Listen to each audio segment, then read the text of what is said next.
Hello Muslim friends in the world. In 1995, in a small town called Saint-Aubin, located in the southwest of France, there lived a priest named Père Étienne.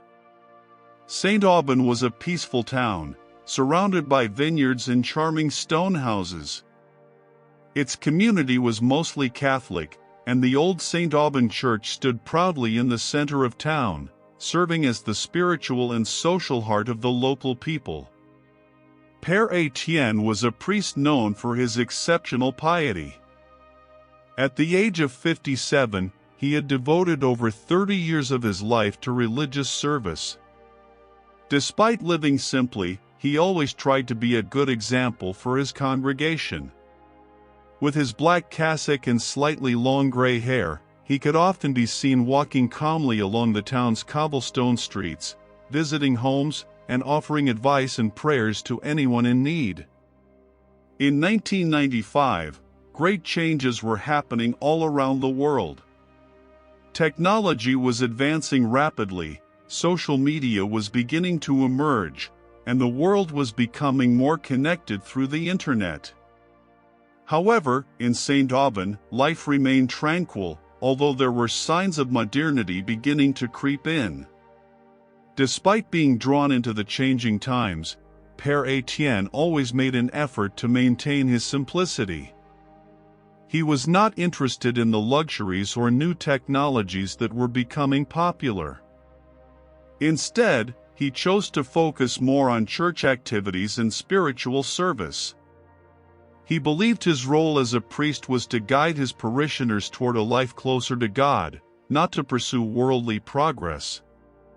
Every morning, Père Étienne would begin his day with personal prayer in his modest little room, which was only lit by candlelight. After that, he would go to the church to prepare for the morning Mass, check the condition of the church, and speak with the parishioners who came to pray. For him, every step in his life was part of a sacred calling. On a quiet night in Saint-Aubin, when the autumn wind gently whispered through the priest's window, Père Étienne fell into a deep sleep. For years, his sleep had been peaceful, full of rest, due to his sincere heart and devotion to his spiritual calling. But that night, he had a dream that was deeply unsettling, yet at the same time opened a new horizon in his soul.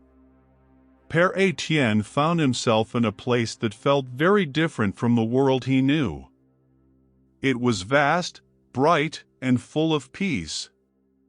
There, he saw a man whose face shone with a radiant light, full of love and gentleness.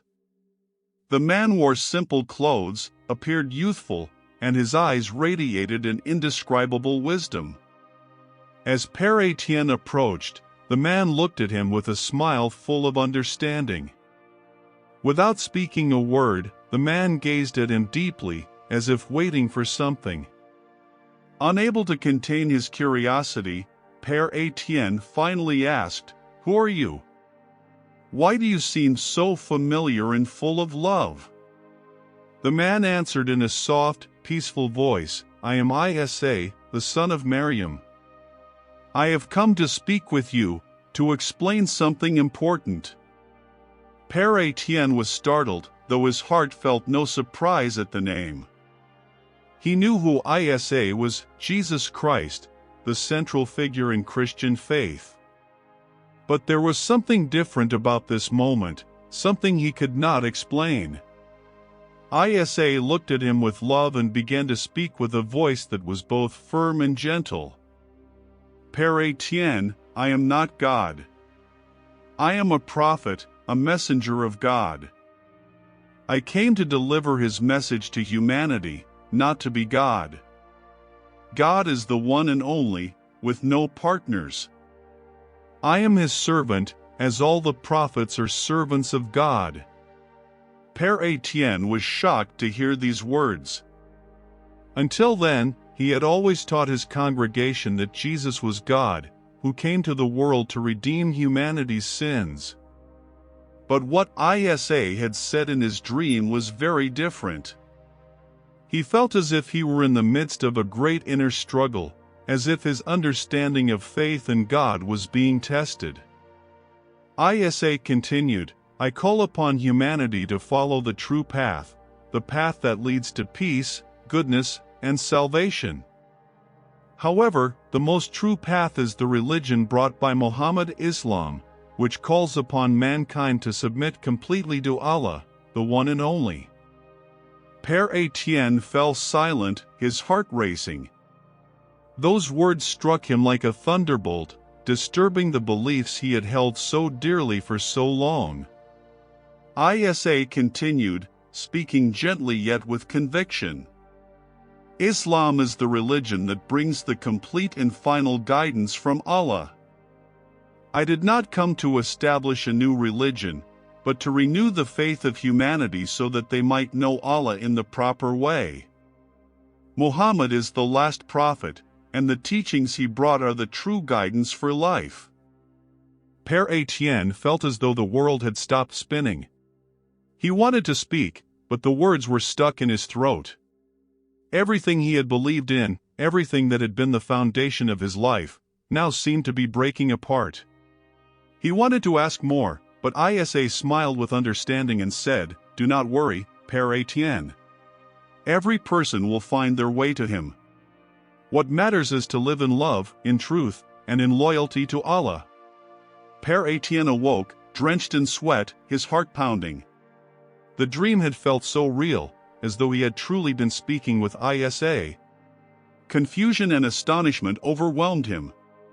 He sat at the edge of his bed, contemplating the message he had just received in his sleep. "What does all of this mean?" he murmured to himself. "Is it true that the Jesus I know is not God? Is the message of Islam true, as I was told in my dream?" Père Étienne felt anxious and confused. He had always taught his parishioners that Jesus was God and the only path to salvation. But the message in his dream had shaken the very foundation of his faith. He knew he had to seek answers, but the questions were too vast to be resolved in an instant. After that night, Père Étienne felt compelled to delve deeper. He began reading the Quran and studying the teachings of Islam, speaking with the Muslim community in Saint-Aubin, and seeking a deeper understanding of the message of Prophet Muhammad. Although he did not immediately accept everything, he found many similarities between the teachings of Islam and Christianity on love, justice, and truth. Day by day, Père Étienne felt his heart opening more to the possibility that his beliefs might need to change. The dream had not only enlightened him, but had also challenged him to reconsider his faith in a deeper and more open way. He began to understand the true meaning of loyalty to God and how inner peace could come through the search for truth, even if that meant leaving behind many things he had long believed. Père Étienne did not know whether he would fully embrace Islam, but one thing was clear to him: the true religion was the one that brought humanity closer to God, to love, and to truth. After the life-changing dream, Père Étienne felt as though the world had been turned upside down. As a priest who had dedicated his whole life to teaching Christian doctrine, he was now overwhelmed with confusion and doubt. The dream, the encounter with Isa, who taught that he was not God, and that Islam was the true path, left him with many questions that continued to echo in his heart and mind. Yet, there was something stronger than his doubts and confusion, a call to be honest with himself and with his congregation. Père Étienne felt that if he truly believed in the truth he had experienced in his dream, then he must speak out, must share this with his parishioners. He could not remain silent, pretending everything was the same, because the truth he had discovered was greater than his fear of change. On that quiet morning, Père Étienne put on his priest's robe with hands that trembled slightly. He knew that what he was about to do could change everything. He might lose his congregation, they might consider him a heretic, or even expel him from the church. But he had already made up his mind he had to do this. He walked toward the Saint-Aubin Church, the place that had been his home for many years. As he stood before the church door, he gazed at the bell, which rang every day, reminding the faithful of God's presence. But today, he felt that the bell was calling him to stand firm in the truth he had just come to understand. He touched the door for a moment, lowered his head, and prayed. "Lord, guide me in this step. Give me the strength to speak with an open heart, full of love." After the morning service ended, the congregation began to gather as usual. Their faces appeared peaceful and full of conviction, just like any other day. But today, Père Étienne knew that everything was about to change. With a heart full of calm, he stood at the pulpit and asked for the attention of everyone present. "My brothers and sisters," he said, his voice filled with emotion, "today, I come to speak to you not only as a priest, but as a servant of God who is seeking the truth." The entire congregation fell silent. Their eyes were fixed on Père Étienne with a mix of curiosity and anxiety. They didn't know what he was about to say, but they could feel something was different. "I want to share with you an experience that has changed my life," he continued. "One night, I dreamed that I met Prophet Isa, whom we call Jesus Christ. In that dream, he told me that he is not God, but a prophet sent by Allah.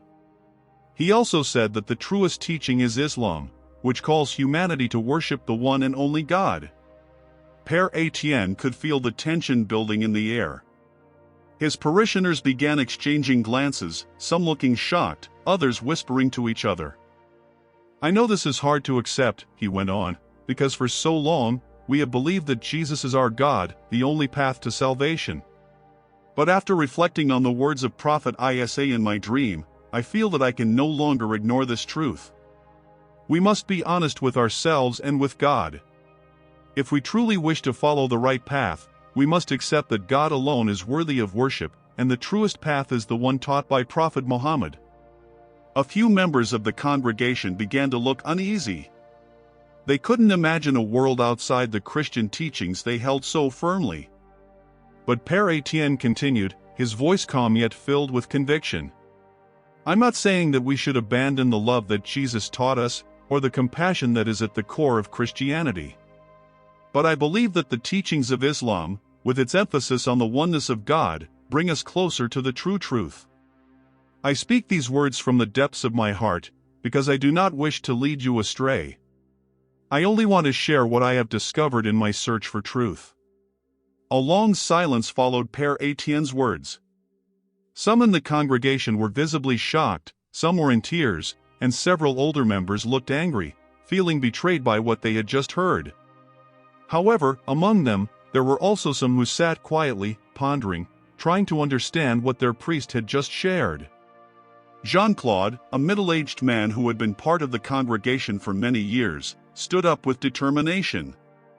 "Père Étienne," he said, his voice trembling, "what you're saying, it doesn't make sense. We know Jesus, we know our God. How can you say that all of that is wrong?" Père Étienne looked at Jean-Claude with love, then replied gently, "Jean-Claude, I'm not saying that Jesus is wrong. I'm saying that we need to understand more deeply who he truly is. He is a prophet, a messenger of Allah, who came to teach us goodness and love. But we must also recognize that there is another path, a more complete one, the path brought by Prophet Muhammad."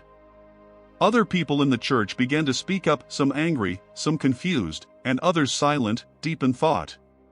Père Étienne knew that this wasn't the end, but the beginning of a long journey for both himself and his congregation. The decision made by Père Étienne on that day, in the church of Saint-Aubin, was an extraordinary turning point for both himself and his congregation. When he announced his belief that Islam was the true path, he knew it was not an easy step.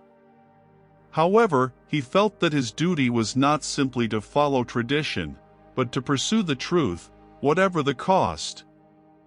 After revealing his spiritual discovery to the congregation, Père Étienne felt a range of reactions. There was a very palpable tension and confusion.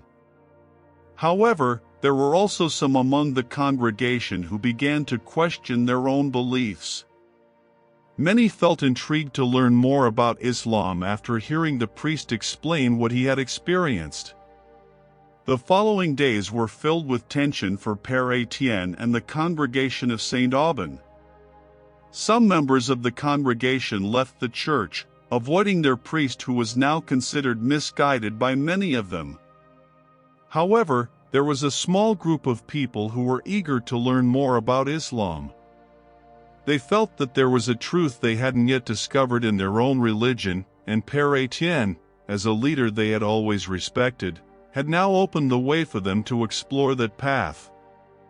Père Étienne felt that his task was not only to guide himself, but also to help others find what he had found, inner peace and true belief in Islam. He began studying the Quran more deeply, meeting with Muslims in and around Saint-Aubin, and seeking a broader understanding of Islam and its teachings. He also invited an imam from the local Muslim community to engage in dialogue and share knowledge about Islam with his congregation. Slowly, many in the congregation became interested and began attending the sessions held at the church, which was now becoming a meeting place to learn about Islam. As time went on, more and more members of the Saint-Aubin congregation embraced the truth that Père Étienne had discovered. They began to accept Islam wholeheartedly, experiencing the peace and tranquility they had long sought, no longer bound by the old dogmas they had once held on to. It was a process full of inner struggle, but they felt that it was a higher calling, a renewal of faith that touched the core of their spiritual beings. In the end, after many discussions and shared learning, Père Étienne and nearly all of his congregation decided to embrace Islam. This decision was not easy, and they knew it was a life-changing step. Yet, in their hearts, they felt that they had finally found the true path, the way that brought them closer to the one and only God. Père Étienne, now known as Imam Étienne, along with his congregation, decided to transform the Saint-Aubin Church into a mosque. The church that had long been a place of Christian worship was now being transformed into a more universal space, a place where they could worship Allah, the one God. This step was not without its challenges. There were logistical difficulties and reactions from the broader community to consider. However, they felt that this transformation was a symbol of their acceptance of a greater truth, a reverence for Islam as the religion they now believed to be the true path.